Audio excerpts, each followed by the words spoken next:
Jonathan Majors on breaking his silence in the on the eve of his new movie coming out, Magazine Dreams. We're going to go over it right after this.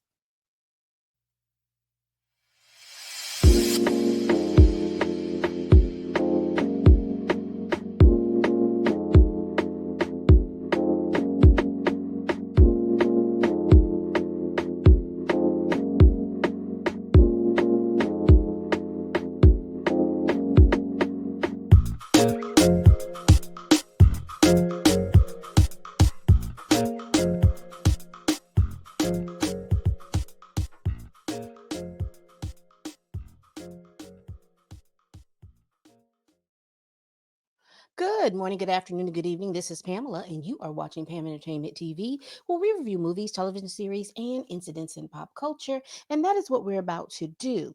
The Hollywood housekeeping. Y'all hit that like button. And if you like what you see, subscribe. Listen,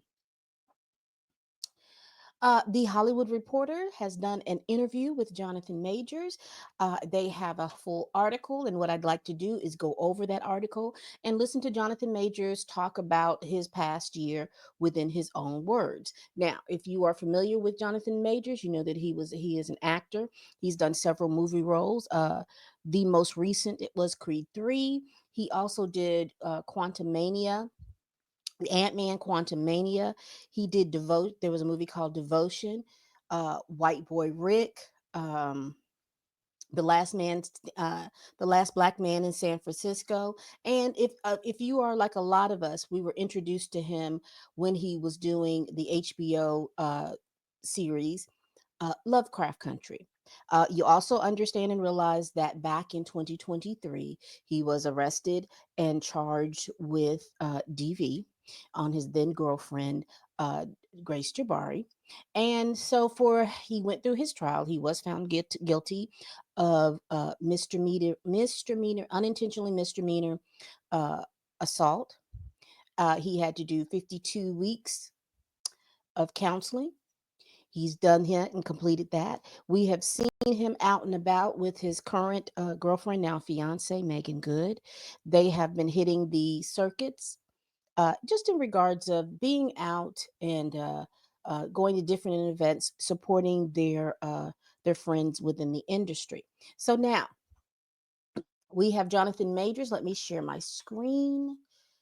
La-di-da.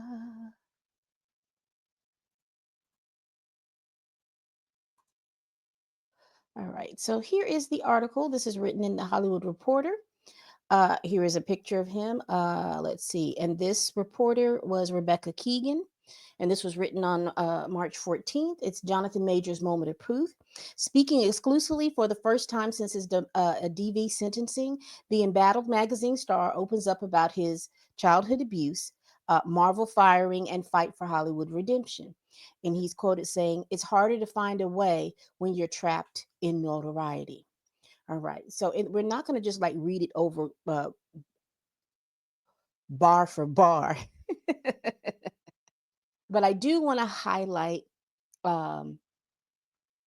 highlight some things. So it starts off the article then giving you just some background information, like I had started off giving some background info, and it starts off talking about when he was found guilty on those two misdemeanor charges, that his legal team turned around to let him know that he was fired from Marvel. So which probably was gut wrenching if you want to know about that. So let me see.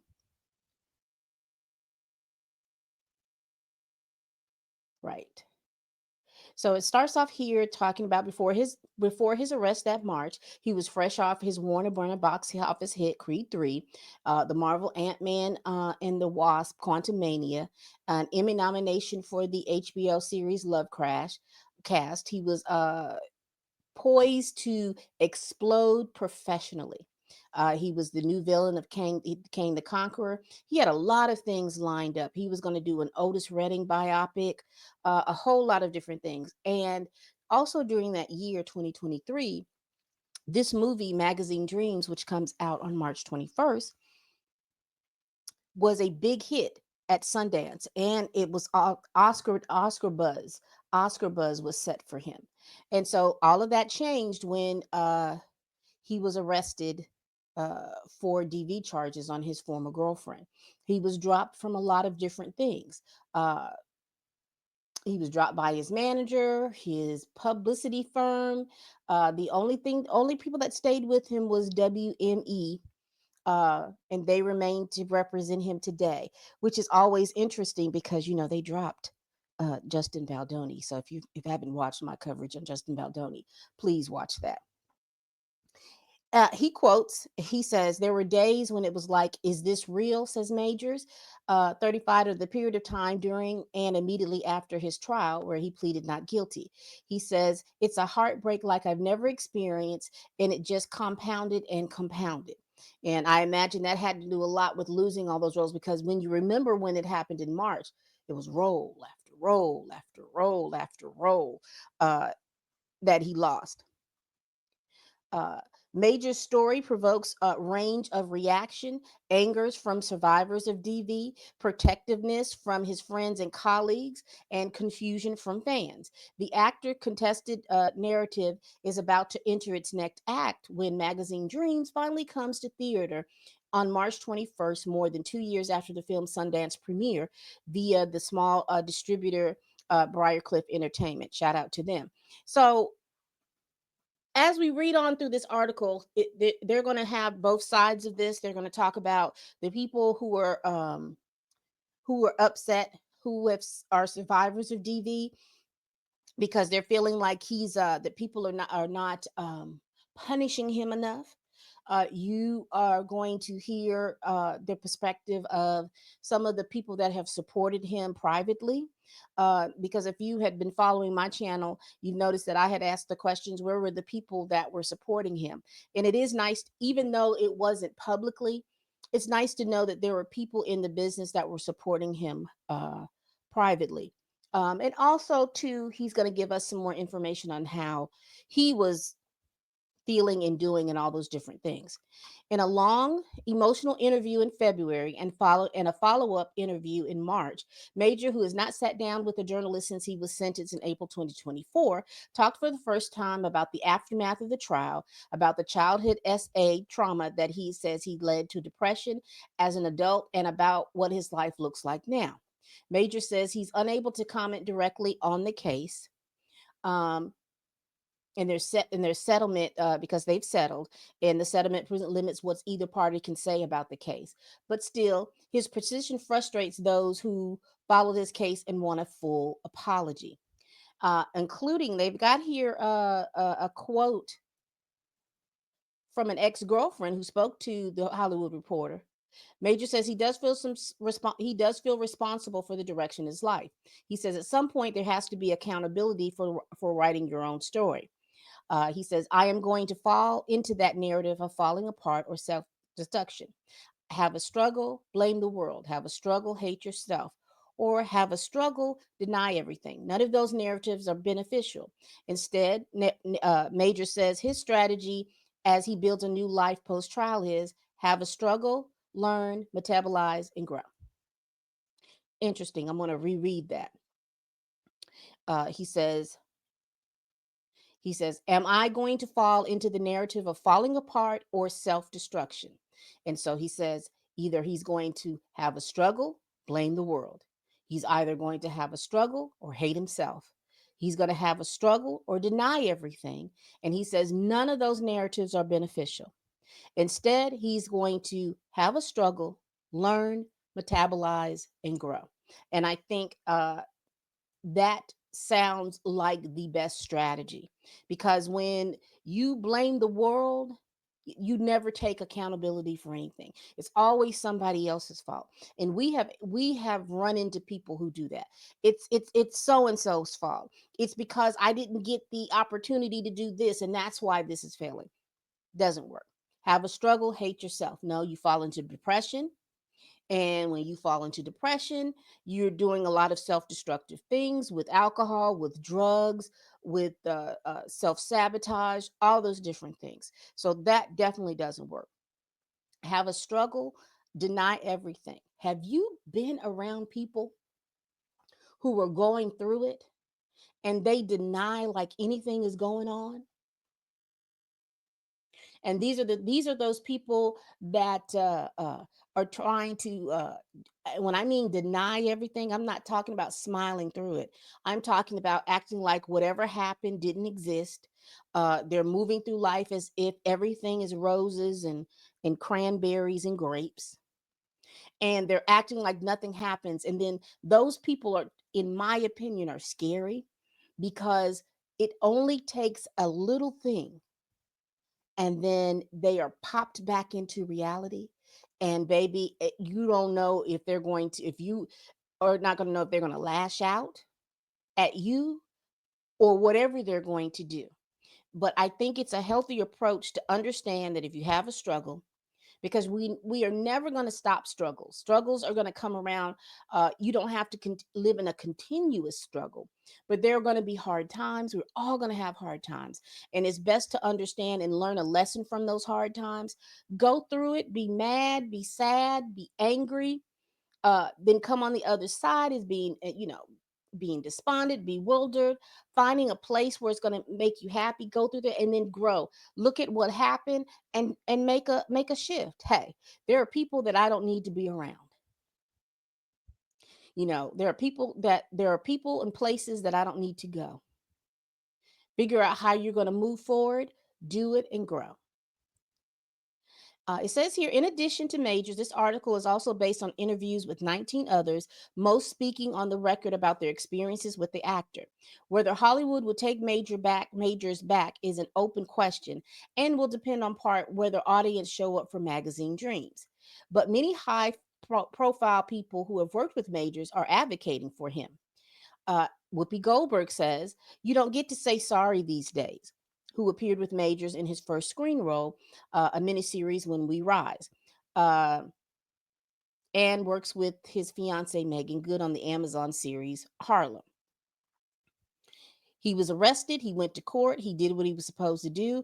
I'm not sure what else there is. Majors Creed 3 director Michael B. Jordan says he would like to work with him again. He says, "I would love to make Creed 3, Creed 4 together, among other projects," Jordan said over email. Matthew McConaughey, who starred with Majors in the 2018 Sony crime drama White Boy Rick, writes, "I've known and know him as someone who is continuously striving to improve as a human, a man, an actor, and he says, I believe in him." We have here, it says, but Maura Hooper, one of the two of Major's ex-girlfriend who gave pre-trial statement to the prosecution in the case, says she isn't sold on what Major's comeback. She says, "I don't really care that his movie is coming out." She says, "What do you get at the end of a 52-week domestic violence course? Do the victims get a debrief? How could I know if he's changed? I don't see redemption happening here." Now, I will say too, uh, she was a former girlfriend. I also understand that she and another former girlfriend have come together like Voltron, and they have a podcast talking about, I guess, their relationship with Jonathan Majors. Don't quote me on it. I just know that there is a podcast on that. So I would see that there would be some animosity about Jonathan Majors. Let's continue. And it talks about his past, where he grew up outside of Dallas. His father was in the Air Force. His mother and his father separated and divorced. Um, and he moved back. They lived in California. They moved back to Dallas. His mother is currently a pastor in Dallas. He has to say that his pop is a very beautiful man, very gentle, but has some qualities that were not complimentary to family life. Major said he was the best dad until he wasn't, and when he wasn't, he was gone. Let's see. Major says that after his trial, in addition to the domestic violence program, he underwent therapy and re-engaged with his pastor, and as a result began to unpack childhood traumas he had not confronted before. He says, and I quote, "I dealt with SA from both men and women from the time I was 9," Major says. from people who are supposed to look after you. In the absence of a father, he says, I was effed up. In recent month, when Majors told his mother about the abuse, he says she apologized for not being able to protect him. I'm like, it's not even an issue, mom. I just want you to know. And I know we can all get busy and continue to connect and grow and learn from it because it's something that was in our family. Processing the abuse, Major says, has led to a more self knowledge about his behavior in relationships. There are no excuses, but by getting help, you begin to understand things for yourself. And then it goes on to talk about him as a teenager. And we do see here as a kid, he played sports, um, basketball, boxing, and football. He took advanced placement classes in school, and he was in oratory competitions. Let's see. He was kicked out of his high school for fighting. Fights that often started, he says, because he or his siblings were being bullied. He says they looked poor. We were pretty nomadic, going from school to school and place to place. I had a big nose. Guys would pick on me. And for a long time, he was the outsider. It also talks about then he went through his bachelor's degree at the University of North Carolina, and he booked his first role as a gay activist, Ken Jones, and When We Rise, the miniseries with Goldberg. Let's see what else he had going on. That's when he did the last black man in San Francisco, Lovecraft Country, and all of those different things. And they talk about his work, and in regards to all of his work, everyone talks about how his acting stood out, even in Ant-Man and the Wasp: Quantumania. And if you know anything about that movie, you know that that movie was booty juice, but everyone talked about his performance in that movie was good. And interesting enough, I'm looking at this picture right here. He has a tattoo on his neck. It looks like it says rebirth. Interesting. Then they go over the case of what happened. And I'm not going to go over that because, again, I want you all to be able to read through this whole thing for yourselves.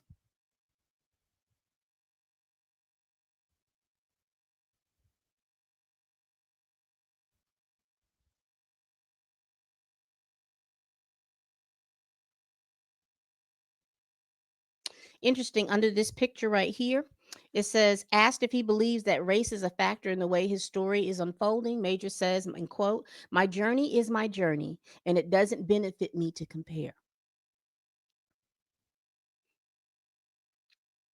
I was trying to.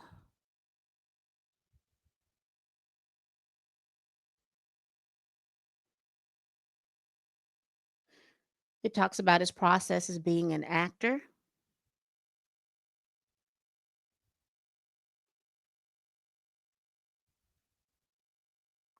So, the Hollywood Reporter reached out to 11 producers, directors, and executives who've worked with the actor, three of whom he suggested, including Jordan. All of them, including one Majors, did not know that THR was contacting, praised his acting, his work ethic, and his behavior on set. There's a quote that says, every day I saw someone who was incredibly respectful to me, says Fox. Yes, ma'am. No, ma'am. There was always a gulf between the persona people show in the world and the human being they are in private. And Major's professionalism on set doesn't disprove the allegation of his behavior in past romantic relationships. But many who have worked with Major spoke of their shock when the news of his arrest broke. Their sense that the allegations did not align with their personal experiences of him. And that's interesting because, there was another during the trial, uh, I remember Rolling Stone said that they talked to different people. I don't know why it keeps doing that, y'all. Rolling Stone said that they talked to different people, and they were saying that he was a tyrant on set. And it's looking like the people who they talk with, the Hollywood Reporter, is saying something different. Uh, it says Jabari's attorney did not respond to multiple requests for comments on this story. Let's see. They also contacted the ex girlfriends.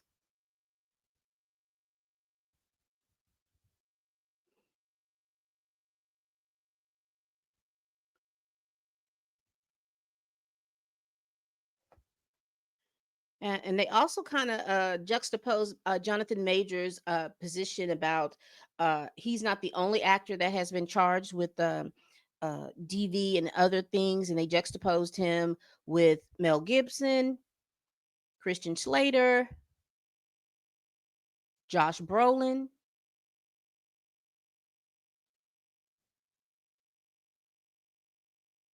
and other people. So then they talk about during his trial, Majors appeared in court daily with his then girlfriend, now fiance, actress Megan Good, who he met at an Ebony Power 100 gala in November 2022. As he was walking out of a unisex barrel, she was walking in.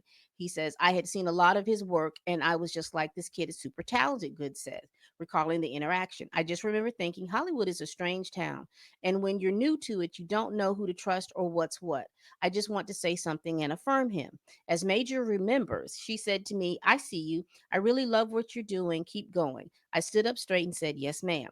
We just looked at each other and that was that. I didn't stop thinking about it. Major said he sees pictures of himself sometimes from this era in his life when his career was exploding and thinks, oh, you've got a lot of work to do. And Megan's helped with that. They communicated in friends. I wanted to see, you know what I'm looking for, but if I don't see it, then I ain't gonna say nothing about it. They communicated as friends. The relationship turning romantic in the months after Major's arrest. In May 23, someone tipped TMZ that they were seen at the movie together. They said that they didn't plan to start dating, and we didn't plan to see out to be seen out, Good said. But once we were in a relationship, it's like, hey, this is what's happening. And I remember she saying something like that in an interview that she did with, I think it was People magazine when she was doing her movie with Tyler Perry. She said something interesting like that with her uh, Tyler Perry. Now, you know my question, Megan, were you Cleopatra? That's Messy Pam. And I always have to embrace all forms of me. There's Pam that loves a good anime and a good Marvel movie, and I'm getting into DC. There is Pam that loves a good court case because that's how I got involved with this case and going over court cases and stuff like that. There's that part of Pam. There's that part of Pam that, if you want some introspective advice on certain situations, I am more than happy to do that. But I also ask you to remember who I am when I give this advice. But Messy Pam also wants to know that information as well. It talks about it talks about his relationship with her and how that relationship blossomed. It also talks about that being fitness being part of his life, and we do see that he loves to work out and body build and all of those different things. Um, let's see.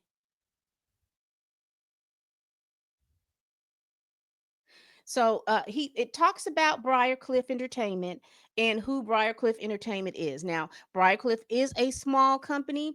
However, they put out the movie Apprentice, and if you are not familiar with Sebastian Stan, he played the Winter Soldier.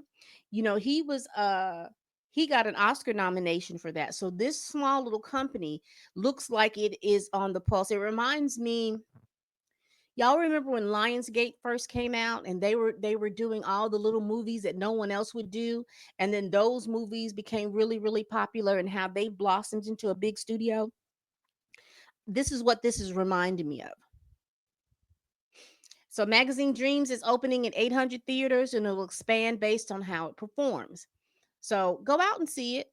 Again, I will tell you, you can have your opinions about Jonathan Majors either way, but please remember there are other actors that play in this movie, and they would love your support in this movie as well. Go see this movie. I'm gonna go see this movie, and I'm gonna be doing a spoiler free review, and then I'm gonna grab a good swath of my mutuals, and we're gonna get together, and we are going to go over this movie.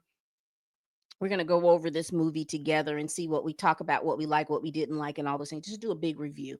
It's gonna be a fun time. Let's see,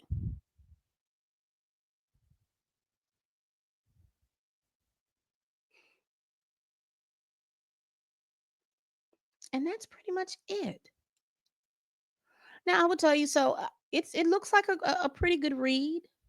Got some great pictures in here.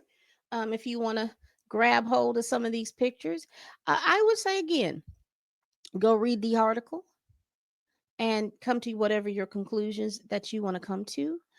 Also, I will tell you that a group of my mutuals, shout out to Chillmonger, shout out to the Dre Max Show, shout out to Danny Atherton, shout out to Kat, shout out to She Dreads Me.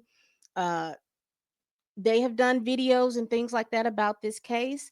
If you want to see the information in regard to that, follow Kat Not Williams. Follow Danny Atherton because she was the one that was in the courtroom and she was the one giving us the play by play of what was going on. So if you want to know all the information coming in and out of that case, go definitely check that out. Also, it's also floating around on X and everything like that.